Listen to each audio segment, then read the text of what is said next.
Oh, if you blow, I will kill I'm you. played out. I need a doctor. We met Ned and Hayes 2 days ago.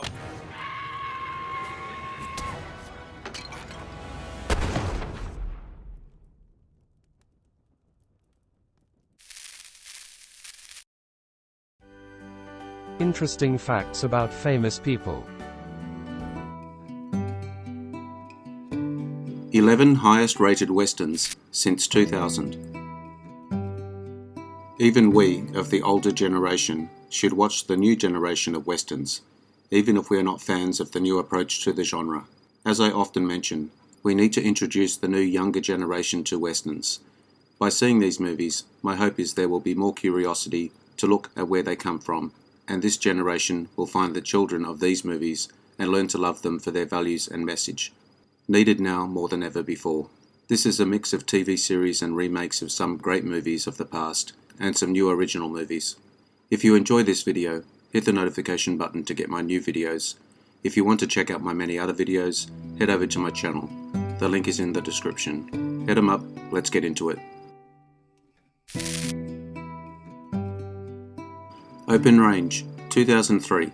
A former gunslinger is forced to take up arms again when he and his cattle crew are threatened by a corrupt lawman. Originally Touchstone Pictures had Kevin Costner top billed over Robert Duvall, but Costner asked the studio to top bill Duvall instead. During an appearance on the Arsenio Hall Show 2013, Anthony Hopkins wrote fan letters to Kevin Costner and Robert Duvall after watching Open Range, complimenting them both on their performances in the movie. Robert Duvall got bucked off his horse and broke 6 ribs while practicing his riding for this role. Maybe I'll enjoy this later, boss.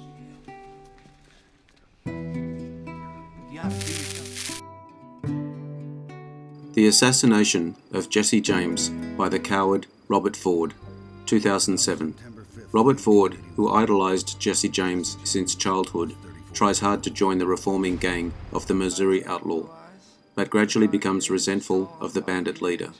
Cinematographer Roger Deakins has called the arrival of the train in darkness as one of the high points of his career. Brad Pitt's personal favourite of the movies that he has acted in. Of all the films made about Jesse James, his descendants have claimed that this is the most accurate. They were especially enthusiastic about Brad Pitt and Casey Affleck's performances. True Grit, 2010. Shout out to the original 1969 version and John Wayne. A stubborn teenager enlists the help of a tough US Marshal to track down her father's murderer. Jeff Bridges said that the first piece of direction the Coens gave him was to forget about the John Wayne version. Their movie would be a return to the 1968 source material by the original author Charles Porteous. 15,000 girls applied for the role of the young Mattie Ross, the part going to Haley Steinfeld. She was 13 years old when cast. It was her theatrical feature film debut.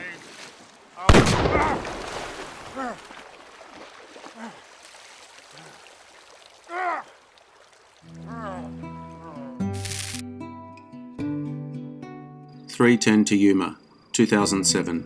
Shout out to the 1957 original. A small-time rancher agrees to hold a captured outlaw who's awaiting a train to go to court in Yuma. A battle of wills ensues as the outlaw tries to psych out the rancher. Russell Crowe was director James Mangold's first choice for the role of Ben Wade. After Tom Cruise dropped out of talks for the film, putting it into a turnaround, it was the casting of Crowe that got the production back up and running. Warned about the pain of surgery, Byron Elroy, Peter Fonda, tells Doc Potter, Alan Tudyk, that it's not the first time he's been shot.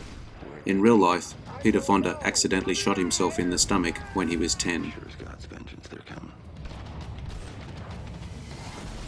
Coming this way, I've seen him. There's gonna be 30, 40 more guns out there. Wind River, 2017. A wildlife officer who was haunted by a tragedy that happened because of him teams up with an FBI agent in solving a murder of a young woman on a Wyoming Native American reservation and hopes to get redemption from his past regrets. The film received a lengthy 8-minute standing ovation at the end of its premiere in the Uncertain Regard competition of the Cannes Film Festival. Jeremy Renner was the director's first choice for the lead role, but as he was busy shooting Arrival 2016 at the time, Taylor Sheridan approached Chris Pine who later had to drop out because of his role in Wonder Woman 2017. Coincidentally, Renner's schedule opened up and was roped in for the role.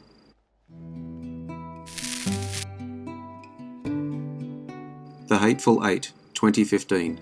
In the dead of Wyoming winter, a bounty hunter and his prisoner find shelter in a cabin currently inhabited by a collection of nefarious characters. After the script leaked online, writer and director Quentin Tarantino did not want to make this movie. However, after they did a brief reading of the script in Los Angeles, the cast was stunned and got excited for the film. Samuel L. Jackson persuaded him to do this movie. Tarantino accepted. Writer and director Quentin Tarantino said that some of Ennio Morricone's compositions for the film are the unused scores for The Thing, 1982. Kurt Russell was the star in that movie. Hear this. I'm taking this woman to hang. Reward's $10,000. That money's mine, boys. Oh, that's interesting. Yeah. You think I'm in cahoots with that fella or her? That's my problem, boy. I don't know. One of them fellas will kill everybody in here. Now we're talking.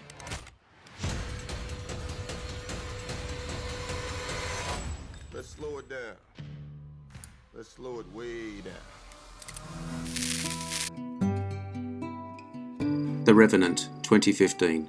A frontiersman on a fur trading expedition in the 1820s fights for survival after being mauled by a bear and left for dead by members of his own hunting team. Leonardo DiCaprio chose to devour a raw slab of bison's liver, even though he is a vegetarian. He also had to learn to shoot a musket, build a fire, speak 2 Native American languages, Pawnee and Arikara, and study with a doctor who specialized in ancient healing techniques. DiCaprio calls it the hardest performance of his career. The director was insistent that computer-generated imagery not be used to enhance the film, stating, "If we ended up in green screen with coffee and everybody having a good time, everybody will be happy, but most likely the film would be a piece of..."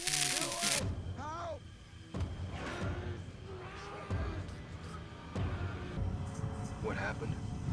We did what we had to do. He was buried right. All I had was my boy. And he took him from me, you understand? He's afraid.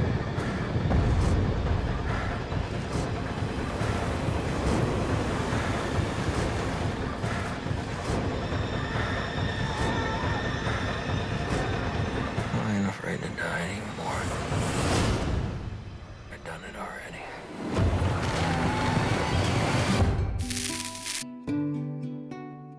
There Will Be Blood, 2007. A story of family, religion, hatred, oil, and madness, focusing on a turn-of-the-century prospector in the early days of the business. While on location in Marfa, Texas, No Country for Old Men was the neighboring film production. One day, Paul Thomas Anderson and his crew tested the pyrotechnical effects of the oil derrick fire, causing an enormous billowing of smoke, intruding on the shot that Joel Coen and Ethan Coen were shooting. This caused them to delay filming until the next day, when the smoke dissipated. Both this film and No Country for Old Men would eventually become the leading contenders at the Academy Awards a year and a half later. Ready to put to work. That's why I can guarantee to start drilling and... No Country for Old Men, 2007. Violence and mayhem ensue after a hunter stumbles upon a drug deal gone wrong and more than $2 million in cash near the Rio Grande. According to an article in Business Insider, a group of psychiatrists studied 400 movies and identified 126 psychopathic characters. They chose Xavier Bardem's portrayal of Anton Chigurh as the most clinically accurate portrayal of a psychopath.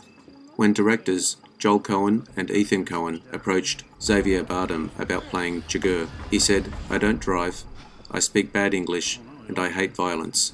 The Coens responded, "That's why we called you." Bardem said he took the role because his dream was to be in a Coen brothers film. Josh Brolin broke his shoulder in a motorcycle accident 2 days after getting the part in this film. In an interview with Now magazine, he recalled thinking, I really wanted to work with the Coens, as he flew over the car that hit him. His injury, however, turned out to be a non-issue, since his character is shot in the shoulder very early in the film. What's this guy supposed to be, the ultimate badass?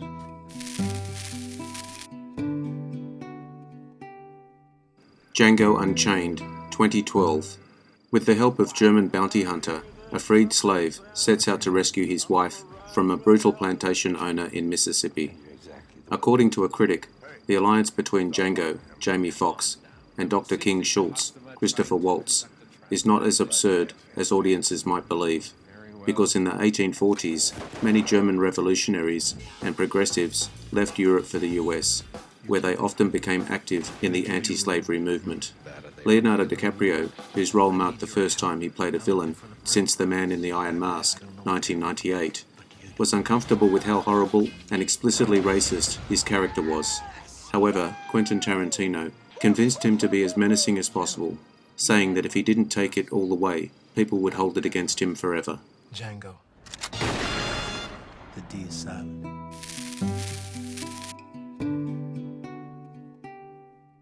Deadwood, 2004 to 2006. Set in the late 1800s, revolving around the characters of Deadwood, South Dakota, a town of deep corruption and crime.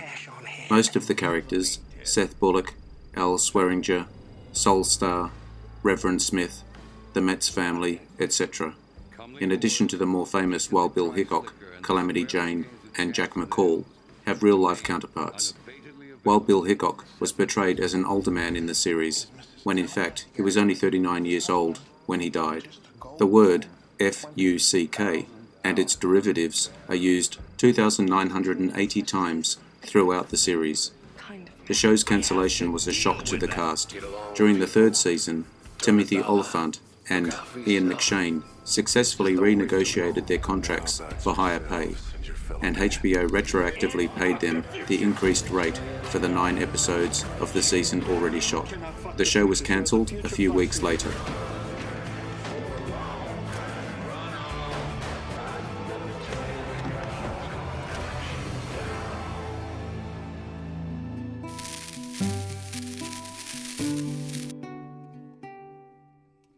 I hope you enjoyed the video. Let me know what you think in the comments. I appreciate your likes and subscribers. Hit the notification button to get my new videos.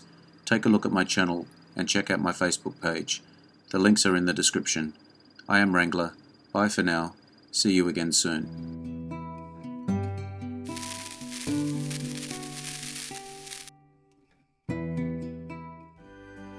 Interesting facts about famous people.